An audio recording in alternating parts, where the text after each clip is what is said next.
welcome if you are new. As you can tell, I do have two different eye looks on right now because I cannot remember when the last time it was that I did one of these videos. I am completing the one palette, one column, two looks little series on my channel. I did choose to use the Juvia's Place Zulu palette.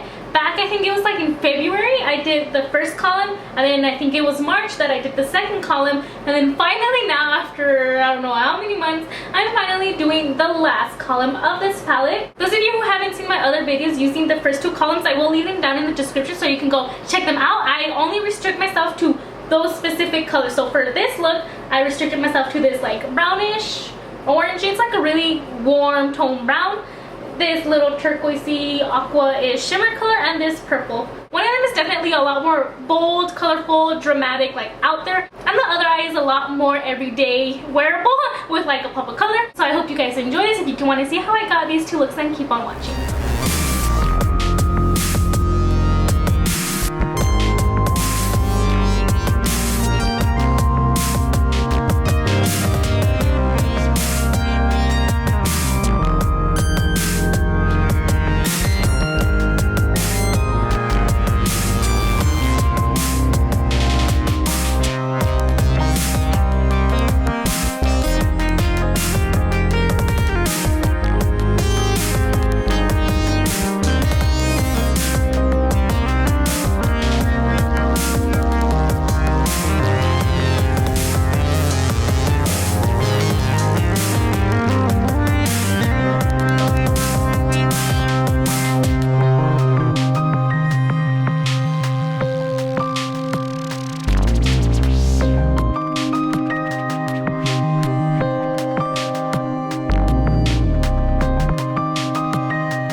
I hope you enjoyed. Make sure to let me know down in the comments which of the two was your favorite. Do you like the more bold one, or do you like the more wearable everyday? And of course, don't forget to subscribe if you are not yet. Click that bell so you can get notifications from me every time I upload, and give this video a big thumbs up if you did enjoy, and I'll talk to you guys soon.